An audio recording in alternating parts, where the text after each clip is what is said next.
saludo muy grande para toda nuestra querida audiencia, volviendo después de las fiestas patrias que hemos celebrado en Chile. Mi nombre es Cecilia Marras, de Yo Soy Digital Chile, y estoy con mi querida Trini Siles, nuestra Gabriela Oces y Liliana Mazorio. Así que un abrazo a las tres, qué rico volverlas a ver, y saludar a Lilia Arias y Macarena Velasco, que son nuestras nuevas auditoras de la radio. Así que un saludo muy grande, gracias por seguirnos y ayúdenos a difundir nuestro programa. Un saludo muy cortito a la Unión Mundial de Ciegos y a la Federación Nacional de Ciegos para Ecuador. Gracias, un saludo muy grande para todos ustedes y que sea un gran beneficio la lectura como lo estamos haciendo a viva voz. Adelante, Trini, ¿qué nos tienes para esta semana? Buenos días a todos, un abrazo también. Hoy vuelvo con una autora que revisamos hace un tiempo atrás, Almudena Grandes, y me pongo entonces con el libro Estaciones de Paso que se publicó en 2005. Voy a compartirles la imagen de la autora, Almudena Grandes, de quien revisamos un cuento hace un tiempo atrás. Este cuento se llama Demostración de la existencia de Dios, pero quiero colocarles entonces la imagen de ella, que lastimosamente murió el año pasado y nos quedamos sin lo que pudo haber publicado después, porque es una gran escritora. Entonces, el cuento Demostración de la existencia de Dios. Mira Dios, esta es la última oportunidad. Después, cuando empiece el partido, ya no hay trato. Lo que tengas que decidir, que lo decidas ahora, porque ya sabrás que después de lo de Ramón, mamá me ha apuntado a religión. Yo no podía saber que ahora iba a estar harto de ver llorar a mi padre y me quedé más hecho polvo todavía. Santiago se llama mi viejo. Y decía él, pero qué Dios ni qué Dios, joder. Si hubiera Dios, ETA no pondría bombas en Vallecas. La portería iba a cero. Menos mal que mi viejo está como si tal cosa que parece que hasta la liga le dio lo mismo. Mi hermana está histérica, perdida. La sargento Mónica, ella, que hay que verla, tía, se ha puesto como una fiera y mamá se mueran de pena. Yo acabo de cumplir 15 años, así que ella, que va a misa y todo, no sé dónde está mi madre. Y eso también es culpa tuya, tío, porque antes ella era todo el día besuqueándonos, abrazándonos, dando la vara con esto y con lo otro, que si los deberes, que si la mochila, que si las reuniones de padres del colegio. Y yo algunas veces pues no tengo ganas de nada y lo único que me apetece es estar sin misión, tirado en la cama. Y tú no eches una mano, déjalo, no te molestes. No sé para qué me empeño en buscarte. Mi viejo ni siquiera ya mira la tele. Me lo ha dicho, no te hagas ilusiones, Rafa, hazte a la idea de que hemos perdido el partido. Pues ya ves, ahora en cambio echo mucho de menos cómo era mamá antes y me encantaría que volviera a ser igual, lo mismo de pesada. Como está ahora, no me gusta, parece un fantasma de una peli mala de terror andando tan despacio y chocándose todo el rato con los muebles. Es que está casi fea mi madre, joder, es increíble. Y ahora en cambio, él es el que más nos besa. Por ejemplo, se ve las películas de la tele abrazado a Mom, besándole el pelo como si fuera su novio. Está que se sale, está que se sale, es mi viejo, en serio, que todavía me acuerdo de los primeros días, cuando la casa se llenaba de gente todas las tardes y todos diciendo lo mismo. Era el mejor, se ha llevado al mejor, hasta que un día mi padre se hartó. Mis tres hijos son igual de buenos, y el que venga aquí a decir que Ramón era el mejor, que no vuelva. Si no lo haces por mí, hazlo por mi viejo o por Mon. que a mi hermano lo has matado tú, hijo de puta. Todavía me acuerdo al principio, cuando yo no tenía ni idea de que existiera esa palabra, leucemia, un cáncer con 18 años, o sea, imposible. Entonces me fui a la calle y estuve dándole patadas a un banco. Cuando volví a casa y me lo encontré, y yo no le hacía ni caso cuando se quejaba, porque por la noche, antes de dormirnos, me contaba a veces que estaba muy cansado y vomitaba hasta la sopa y le dolía la garganta. No sé qué me pasa, Rafa. Me duele todo el cuerpo. Ramón era 1 año y 11 meses mayor que yo. Tenía el pelo castaño y los ojos marrones. Era del Atleti. Mi padre dice que nunca me olvidaré de él. Y ojalá sea verdad, porque le quiero mucho. Ahora sí, era tacaño, tacaño que te cagas, pero incapaz de chivarse de nada ni de nadie, mi hermano. Tenía un montón de amigos. En 17 años tuvo 4 novias. Rafa, me decía él, es mejor que empieces con una fea. Las feas son más fáciles. Hay menos competencia. Pero él solo salía con las tías buenísimas. Yo le quería mucho, le admiraba. Menos mal que tengo a Rana, mi amigo, y menos mal que me queda Mon y también el Atlético. El mundo está lleno de asesinos, dictadores, torturadores, fascistas de mierda, terroristas, que ponen bombas. Y mi hermano se murió a los 17 años de una leucemia. Y Ramón se murió. Y lo que más me jode es que se dio cuenta. Me acuerdo muy bien del primer día que lo ingresaron al hospital. Fue terrible. Cuando estábamos en casa, Ramón me dijo que era su última noche en la misma casa, pero estaba tranquilo, dijo eso.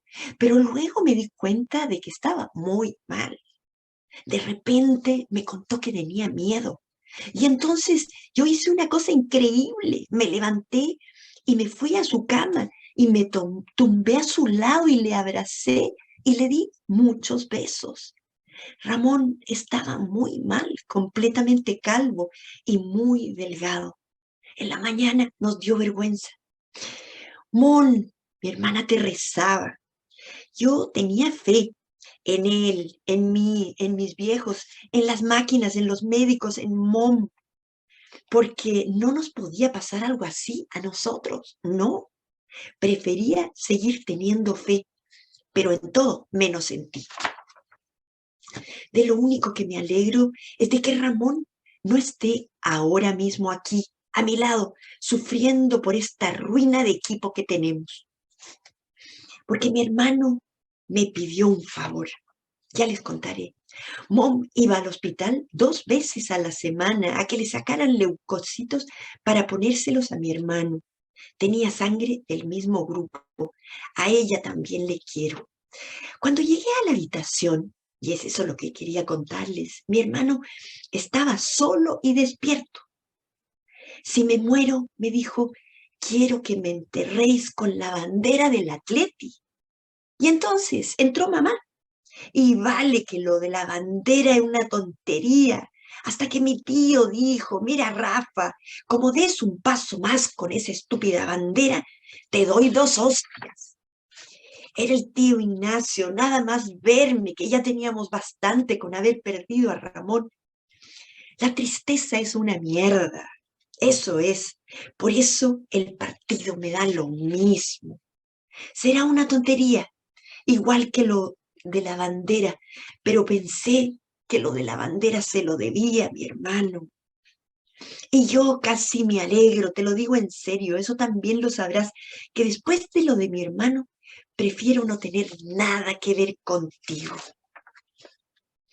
Mi viejo el otro día, con quien me atreví a hablar con él de todo esto, y al principio hasta me miraba raro, como con una cara de miedo el tío, y luego me contó que él también creía que tú existes cuando tenía mi edad, pero que luego se hizo mayor y ahora está convencido de que lo de Ramón ha pasado por casualidad, por pura mala suerte.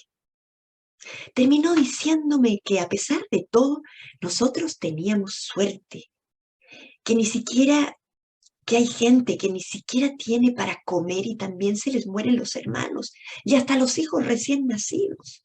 Total, por si mi viejo está equivocado, por si después de todo resulta que sí existes, quiero decirte que te tengo calao, que ya sé quién eres y con quién vas, porque siempre vas con los mismos, con los ricos, con los militares, con los terroristas que ponen bombas en barrios como Vallecas.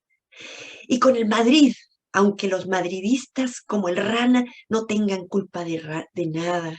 Hay otra cosa, escúchame bien, ahora más que nunca, Atleti, Atleti, Atleti. El cuento, como en otras oportunidades les he dicho, es más largo y se lo recomiendo leerlo entero porque es un cuento maravilloso. Es un cuento que recorre una serie de situaciones vitales maravillosas que le tocan vivir a este chiquillo de 15 años. Yo gozo con Almudena Grandes y creo que este cuento y el que habíamos leído antes de las madres nos coloca en una situación de familia, pero nos interna en la conciencia de un chiquillo de 15 años a quien le toca vivir la pérdida de su hermano tan cercano en edad como en comunidad de intereses, pero con quien tenía un secreto, miles de secretos y que lo pierde y está asumiendo además en una conversación tan coloquial con Dios. Y es eso lo que a mí me encanta. Me gusta porque si bien puede chocarles, nos puede chocar a los latinos, ese lenguaje tan voraz, pero tan asertivo que tienen los españoles, bueno, nos coloca en la mente el tema de la duda, ¿no? Sobre todo cuando nos cuestionamos la existencia de Dios, cuando perdemos algo tan sagrado como un ser de la familia, un miembro. Y efectivamente el chiquillo duda, ¿y quién no duda cuando pierde a alguien y dice, pero ¿por qué él si era tan joven, si tenía toda la vida por delante, si era un hombre sano, era un hombre buenísimo? Pero bueno, es el destino de Dios, es el destino con el que nos encontramos y que nos hace dudar efectivamente, sobre todo cuando a veces incluso nos encontramos con injusticias de la propia naturaleza, que, que de pronto, bueno, arrasa con ciudades enteras, les quita la casa a la gente más pobre, a la que menos bienes tiene. Y uno dice, bueno, ¿cómo es esto? ¿Dónde está Dios? Y bueno, ahí está la eterna interrogación que tenemos, ¿no? Somos hombres, pecamos, bueno, nos tenemos que enfrentar a la realidad todos. Es un cuento maravilloso que nos hace recorrer a cada uno miles de vicisitudes que nosotros mismos hemos vivido y en la que nos hemos enfrentado a Dios preguntándoles, ¿por qué? A Dios, ¿no? Y bueno, hay tanto que decir que esta vez yo le paso el micrófono a Gabriela para que ella misma nos comente su opinión.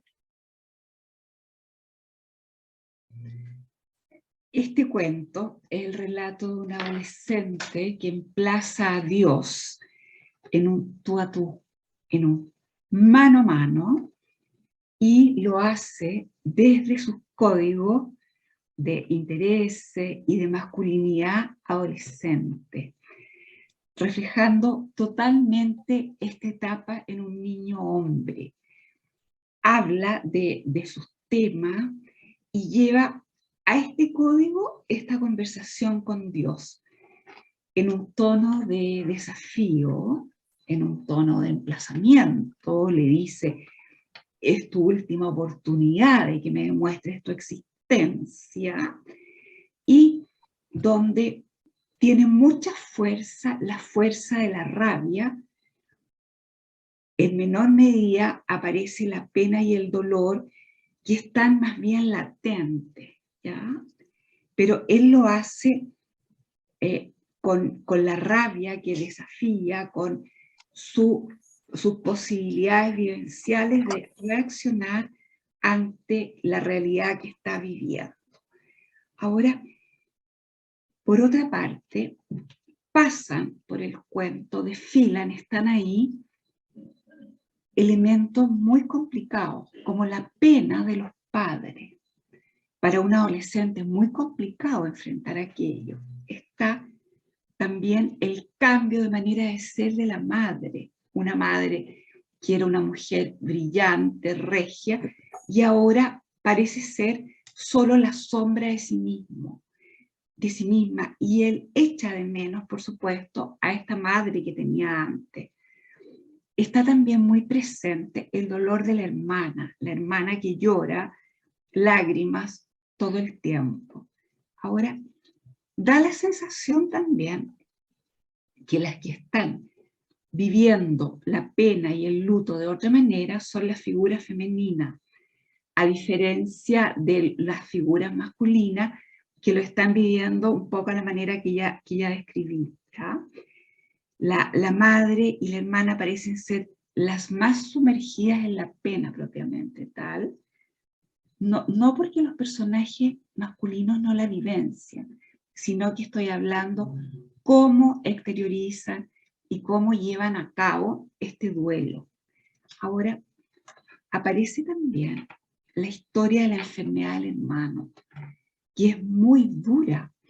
Aparecen las transfusiones de médula, aparece la esperanza en medio de este cuadro, que era una leucemia, y de la cual Rafael, el protagonista, no tenía idea, ni siquiera sabía lo que significaba la palabra. Y le va contando a este Dios y cobrándole cuentas por todos los cambios que su hermano pasó, recogiendo cosas como el color de la piel, como la falta de energía, como todo aquello que es propio de la enfermedad. Los trasplantes, las transfusiones, que además tuvieron que ver con ambos hermanos, y en ese sentido, aquí ella hace un examen también de las relaciones filiales. ¿No? Aparece el enorme dolor de haber perdido un hermano, y también hay pinceladas de la relación que él tenía con su hermano, la admiración que le tenía, la pasión compartida por el fútbol, y que los padres no le dan lugar, puesto que el hermano quería que lo envolviera en la bandera del Atleti, cosa que los padres no le permitieron. Ahora, el padre a su vez vive el dolor de una manera como negadora, o como cuando hay una aproximación de Rafael y el padre trata de, por supuesto, en un afán de consolarlo, le habla de las penas que tienen otros, de los grandes dolores que tiene gente enfrentando la vida y problemas similares a los que ellos tienen en condiciones precarias. Y eso, todos lo sabemos, no es ningún consuelo, porque no hay ahí un diálogo empático.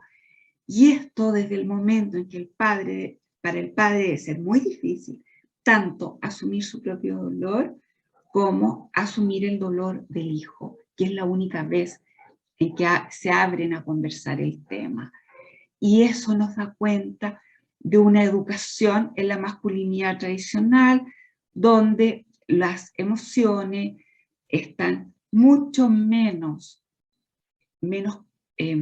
digamos, incorporadas en la socialización de un hombre que en la de las mujeres, como vemos en este mismo cuento. Ahora, este dolor que es enorme, que solo lo podemos vislumbrar de haber perdido a su hermano, queda patente en dos cosas que él recalca y le enrostra a este Dios. Le dice varias veces que él no volverá a ver a su hermano, y que a nadie en este mundo le podrá decir hermano, dando una síntesis perfecta de lo que es la muerte de un ser amado. Bien, le paso ahora la palabra a Viviana para que continúe el análisis. Gracias, Gaby. Lo primero que quiero comentar es que es un cuento que apela a la emoción con una carga dramática muy fuerte, que al mismo tiempo provoca una sonrisa, porque está en el pensamiento y en la expresión de un adolescente con todos los giros, modismos y libertades que se permiten en sus códigos, pero por otro lado la historia es de una tristeza muy profunda y los planteos que hace este joven de 15, 16 años tienen una fuerza narrativa y dramática que interpela al lector, ¿no? Desde el título es impactante, porque demostraciones de la existencia de Dios uno pensaría en un ensayo o en algún tipo de texto filosófico, y es un cuento con una frescura, con una naturalidad, con una secuencia de reflexiones que se hilvanan, a veces sin continuidad, donde inclusive hasta la estructura de puntuación se altera, ¿no? Y que se organiza en torno a los 5 goles que el equipo contrario eh, le mete, como decimos nosotros, al Atleti, como dicen los españoles, ¿no? Y este cuento, con este título, forma parte de un volumen que se llama, como nos anticipó Trini, Estaciones de Paso.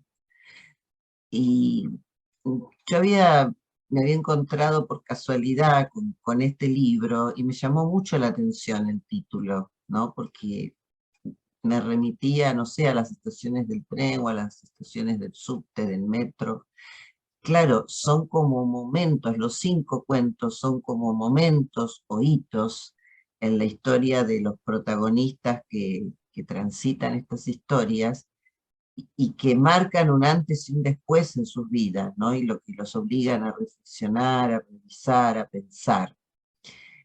Y es un cuento que nosotros para el programa siempre hacemos más de una lectura, pero este la exige, porque cuando uno comienza a leer, la pregunta que surge es ¿hacia dónde va? ¿Qué me quiere decir, no? De repente me está hablando de sus problemas con Dios, con su equipo de fútbol, habla de algo que pasó, pero en el primer momento no lo manifiesta, después nos vamos dando cuenta que es la muerte de este hermano después de un largo sufrimiento que implica a toda la familia física y emocionalmente. Y estuve investigando un poco, no es una forma de escritura que surja casualmente, tiene un nombre muy particular que se llama, en italiano se llama sprezzatura, que es el nombre con que se denomina, y que se ha dado en varias formas de expresión artística, se ha dado en la pintura, se ha dado en la literatura, pero viene desde hace mucho tiempo en una historia que habla de los modales de un personaje y cómo esos modales que parecían surgir naturalmente estaban absolutamente estudiados. Y esto es lo que uno intuye y los críticos dicen que pasa en el cuento, ¿no?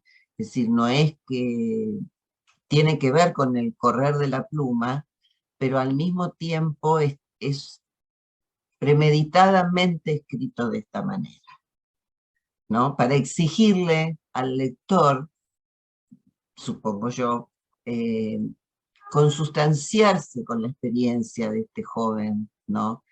Que, que mezcla tantas cosas diferentes, pero que al mismo tiempo, cuando termina el cuento, uno se da cuenta de la tremenda coherencia que lo ha recorrido. Yo vengo de un país, como saben, absolutamente futbolero, así que no me llama la atención mezclar cosas tan terribles como la muerte de un hermano con los destinos del propio equipo de fútbol, ¿no? Yo personalmente no soy futbolera, por lo tanto a veces me llama la atención, pero mis hijos, por supuesto, lo son. Entonces entiendo, o me permito entender esta implicación, ¿no? De algo que a muchos nos puede parecer superficial o poco importante, como es los destinos del equipo, de sus amores, como decimos nosotros, y cosas tan terribles como lo que sucede en el cuento. Creo que es una especie de válvula de escape, ¿no? Es una forma de sentir diferente y de manifestar desde las entrañas, ¿no? Porque el hincha de fútbol siente desde las entrañas y palpita y muchos dicen, yo daría la vida por mi equipo de fútbol, yo daría la vida porque mi equipo de fútbol gane. Y es un poco lo que ha hecho Rafa, ¿no? Rafa ha entregado su propia médula, siendo, bueno, parte de su médula, lo que le quitan con las funciones lumbares, para salvar a su hermano. Pero lo que más siente, o creo que lo que más duele, por eso me pareció muy interesante cuando Gaby nos destaca el sentimiento de la rabia, porque la familia lo hizo todo, la familia entregó todo, y no pudieron salvar a Ramón, ¿no?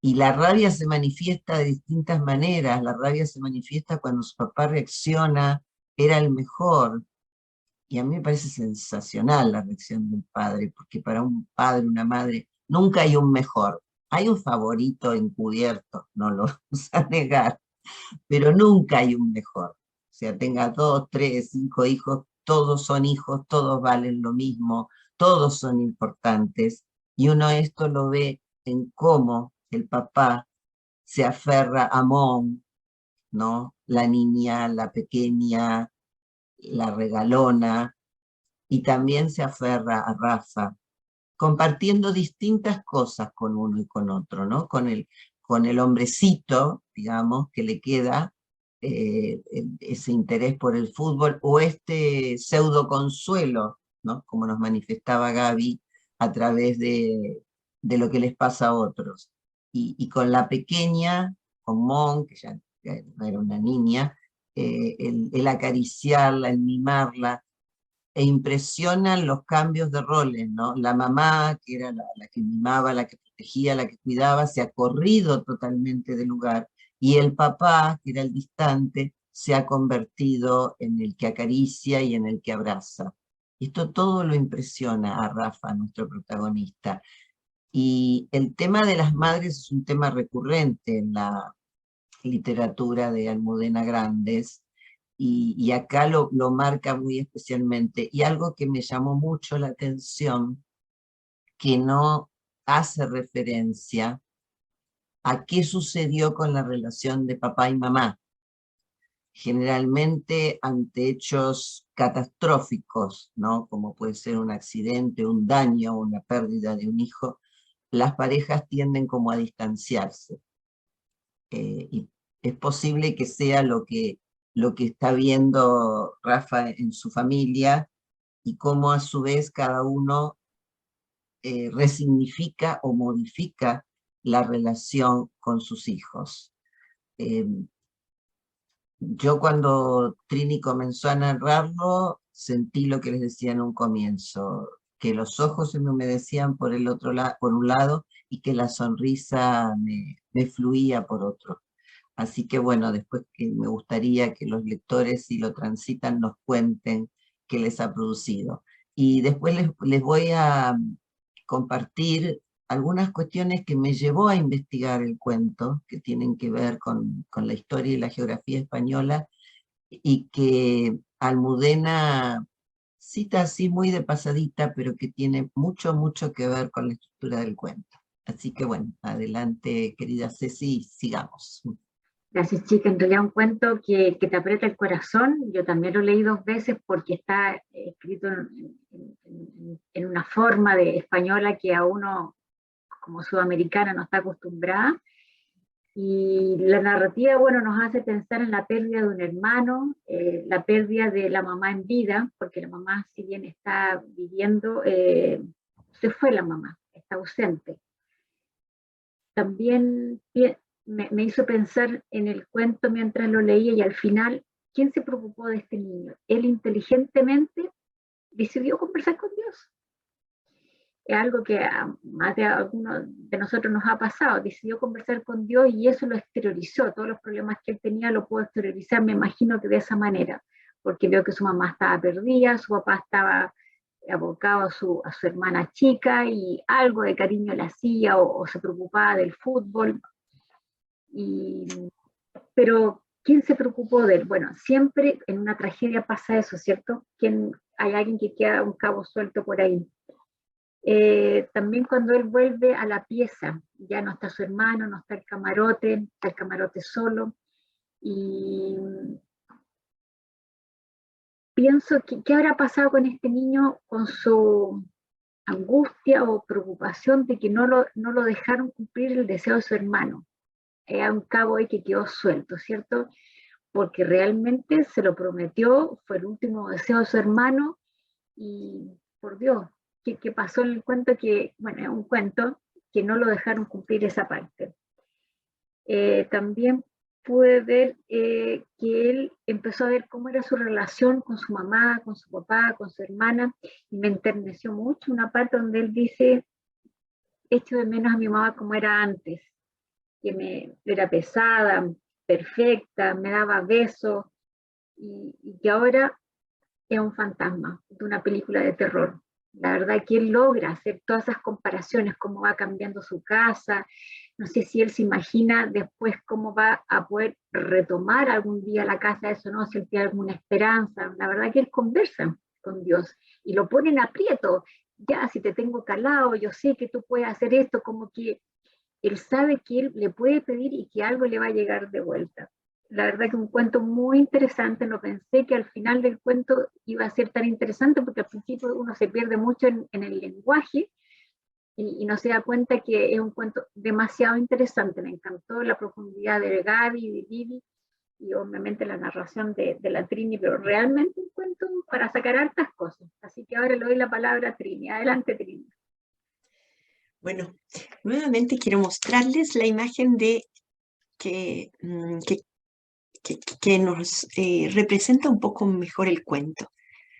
Allí, un minutito, no puedo subirlos, pero bueno, aquí aparece la imagen de la madre. No sé si lo alcanzan a ver, es un poco chica, pero sí, aparece allí. Es la imagen de la madre, bueno, con una pena inconsolable. Luego, en un afiche chiquito, aparece otra escena en la que me quiero detener un poquito, porque es una escena de una intimidad fraternal preciosa, en la que los hombres a veces incluso se abstienen de hacerla, pero él, en un momento en que ve desolado a su hermano, en que no encuentra respuestas para lo que está viviendo y está aterrorizado, él mismo eh, se atreve a irse a la cama de su hermano y lo abraza. Y no solamente lo abraza fuerte, sino que lo besuquea. Eso es lo más ajeno a quizás a lo esperado en dos hombres, que en el fondo se dan un abrazo fuerte, pero él no. Y duerme así con él, eh, queriendo transmitirle todo su ser, toda su compañía espiritual y todo lo que él está sintiendo en ese abrazo fraternal. Esa escena en el cuento es maravillosa. Y curiosamente despierta y le da una vergüenza espantosa. Y claro, eso es lo que les produce, perdonen, se me escapó la imagen. Y eso es lo que le produce a él. Claro, le da vergüenza, pero ya el acto se hizo y él se despidió de la mejor forma posible, a pesar de la frustración que tiene después de no poder envolverlo en la almohada, en la bandera del Atleti. Pero al menos le queda eso. Y vuelvo a otra escena que algo esbozó Viviana a propósito de la reacción del padre cuando, sin querer, cuántas veces uno dice, no sabe qué decir para darle el pésame a las otras personas y dice cualquier cosa. Y colectivamente, bueno, se va transmitiendo esa palabra que dice, se llevó al mejor. ¡Qué terrible! Porque eso lo escuchan los otros hijos. pero allí aparece la grandeza del Padre, la grandeza moral y sobre todo justa con respecto a sus otros hijos. ¡No! Y sale con una expresión además tan visceral, ¿no? Mis 3 hijos son igual de buenos y el que venga aquí a decir que Ramón era el mejor, que no vuelva. Y en esa actitud, en esa reacción, valida a sus otros 2 hijos de la misma forma. Entonces, con esos gestos, Rafa adora a su padre y termina además aprendiendo mucho más de él. Es tan linda esa imagen. Y termino con la de las banderas, ¿no? Porque efectivamente es un niño de 15 años. El padre ya ha perdido la pasión por el fútbol, sobre todo después de una pérdida como esta, y asumiendo un poco el papel y el rol de protector de todos. Sin embargo, el niño en este cuento lo que hace es abrir los ojos a la vida y darse cuenta del dolor. Antes quizá no lo había percibido de una forma tan profunda como lo hace aquí, pero además empáticamente, porque no se envuelve en sí mismo y cae en una depresión como la que pudo haber tenido al principio, en que dice lo único que quiero es mirar el techo. Claro, la depresión muchas veces a eso nos lleva, ¿no? A evadirse. Sin embargo, él asume una responsabilidad con todos y se preocupa de cada uno, de la transformación de su madre, del dolor del padre, a pesar de que lo esconde. Sin embargo, bueno, se le abre la vida en esta situación de existencia tan fuerte para él. Es un cuento de una hondura maravillosa y además en su estructura literaria también está tan bien compuesto, porque no lo dice todo. No, a los lectores nos hace trabajar bastante para que consolidemos finalmente el cuento en su totalidad. Muy bien, yo me despido con esto y le ofrezco entonces la palabra a Gabriela.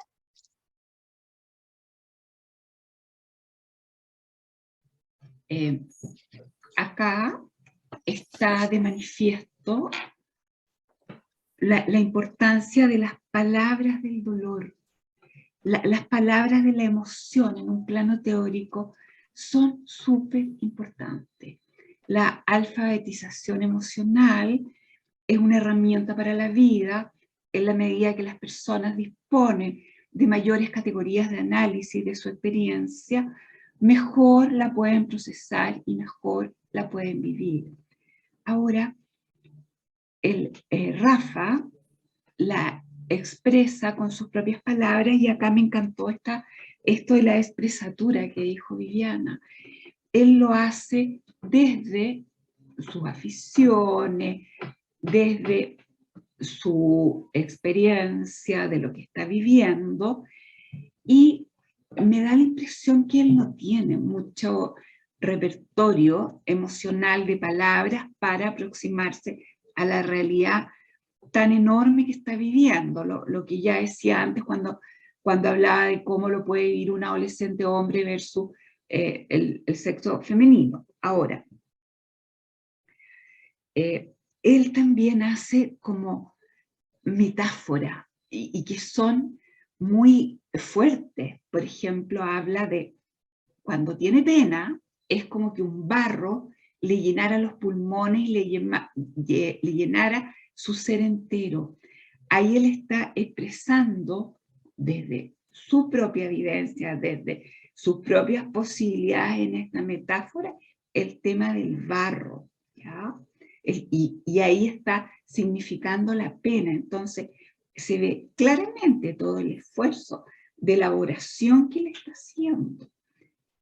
Y imposible no pensar que el cuento es en el fondo una oración, ¿ya? Desde una perspectiva religiosa, porque ¿qué es una oración sino hablar con Dios y hablar en estas palabras triviales, cotidianas, de las aficiones, de los códigos del fútbol, como la pintura de la cara?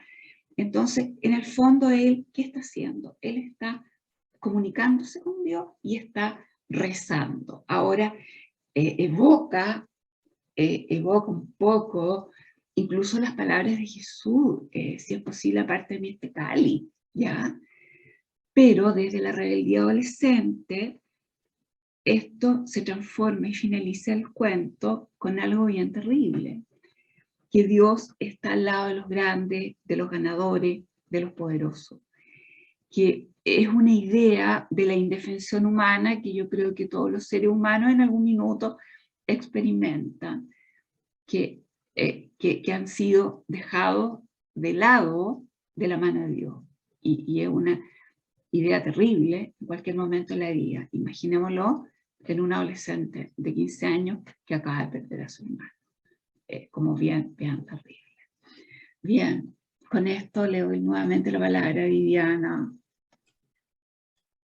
Gracias, Gaby, nuevamente. Bueno, decía antes que iba a hacer mención a algunos aspectos de la geografía y la historia española, porque se mencionan varios nombres propios que uno desconoce, como no español, ¿no?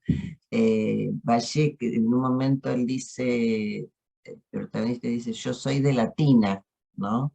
Y Latina, Vallecas, son distritos de la ciudad de Madrid, entre los que parece haber cierto enfrentamiento, como pasa muchas veces. Nosotros lo tenemos entre porteños y provincianos, por ejemplo, acá parece ser en los propios habitantes de los distintos sectores de Madrid.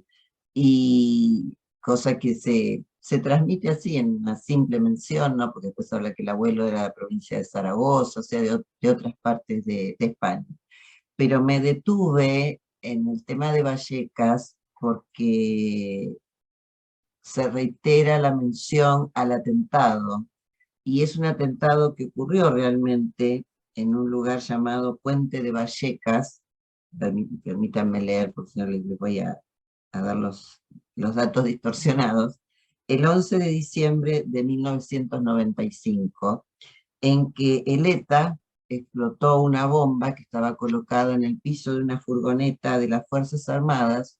Hubo 17 heridos, 5 de gravedad y murieron 6 civiles que servían en lo que era el parque de móviles de la Armada, ¿no?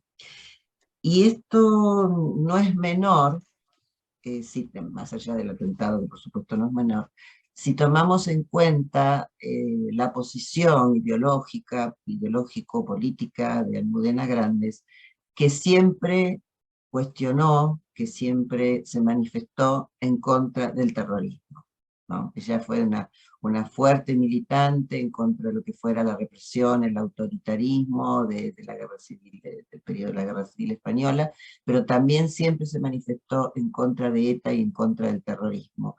Entonces es como que en paralelo al tremendo dolor que le aqueja por la muerte de su hermano, Rafa nos menciona este atentado porque su padre es del distrito de Vallecas, y la persona que hace la nota sobre el atentado es un conocido de su padre, habla de un señor de camisa blanca.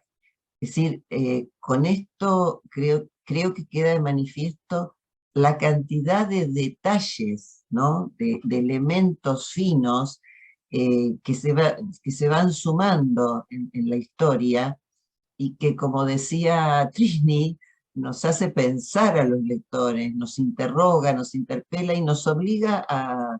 Yo pasé 2 veces por el texto con lo de Vallecas y dije, no, tengo que saber de qué se trata, tengo que saber si es realidad, si es ficción, y cómo nos obliga la autora a ponernos en contacto con una historia relativamente reciente.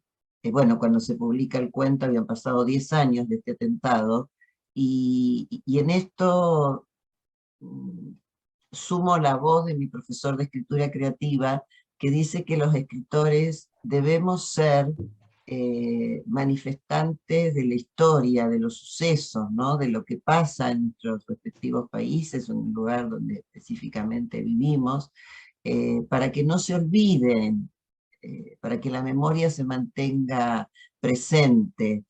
Y me encanta el paralelo que hace, porque el hermano muere y también él rememora un atentado a la vida, ¿no? Un atentado a la destrucción de la vida de una cantidad de personas que no tenían absolutamente nada que ver con nada. Y eso me resultó sumamente emocionante. Quiero cerrar mi intervención refiriéndome a los símbolos. Justamente ayer escuchaba en la radio un especialista que hablaba del significado de los símbolos. Y acá aparece un símbolo, vuelvo al tema futbolero, que para algunos puede parecer menor, pero es la bandera del equipo, ¿no? Las barras que se pintan los hinchas de fútbol en la cara, cosa que su hermano le enseñó a Rafael, y el dolor que le provoca que no le permitan cumplir con la última voluntad de su hermano, que era enterrarlo con la bandera del Atlético. Y la incomprensión de parte de los adultos, creo que hay que ponerla de manifiesto, porque lo que para ellos parece una tontera y hasta una molestia, porque es encima de lo que nos está pasando, a vos se te ocurre enterrar a tu hermano con la bandera del equipo. Y para él es importantísimo, era el símbolo que los unía, que los amalgamaba, entre otras tantas cosas, y su hermano se lo dijo manifiestamente cuando ya estaba muy, muy, muy mal. Entonces, como a veces los adultos perdemos esa capacidad, esa empatía que se mencionaba, de comprender lo que es importante para los niños, los adultos o los jóvenes, y lo que puede ser banal para nosotros. Y termina con un 5-0. Es terrible, parece que en la historia del equipo nunca había habido una derrota tan fuerte, y sin embargo, como bien nos narró Trini, invoca 3 veces el nombre de su equipo de fútbol, como diciendo, sigo siendo fiel, sigo creyendo en vos, a pesar de que dudo mucho de la existencia de Dios. Así que bueno, maravilloso todo el recorrido y todo el cuento y el final. Gracias por escucharnos una vez más, y adelante, Ceci. Gracias, Vivi. Y bueno, aquí una parte donde él dice que él piensa que hay almas de doble, una superiores y almas inferiores. Él dice, parece que mi alma fuera de segunda mano, porque Dios lo tiene jodido, como ellos dicen en España. No gana el equipo, pierde a su hermano, pierde a su mamá en vida, y toda la tristeza que hay en la familia. Y también hay otra parte donde la autora denuncia un mal diagnóstico del doctor, donde el primer doctor de cabecera dice síntomas de crecimiento, el médico de cabecera le decía que era un cansancio, un dolor de huesos, que era normal, que se iba a pegar un estirón, en fin, hay un primer diagnóstico malo que a lo mejor si hubiese sido a tiempo, habría tal vez salvado la vida de su hermano. La verdad que un cuento demasiado bueno. Y él también se siente culpable, porque cuando el hermano le decía, estoy cansado, tengo mucho sueño, él le decía, que son cosas que tú lo estás sintiendo y no es tan así. Él se siente un poquito culpable.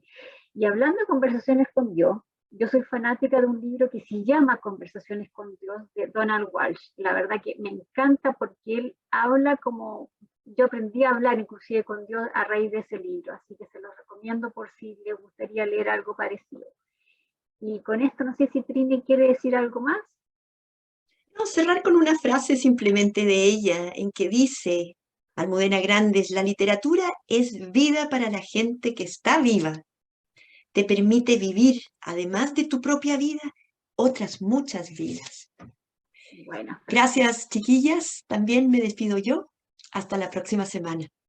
Gracias, amigas queridas. Un saludo también a Norberto Catalán, que nos sigue semana a semana. Un abrazo, nos vemos la próxima semana. Y un cuento maravilloso, si lo quieren, el PDF, nosotros se los podemos mandar. Un abrazo muy grande y hasta la próxima semana.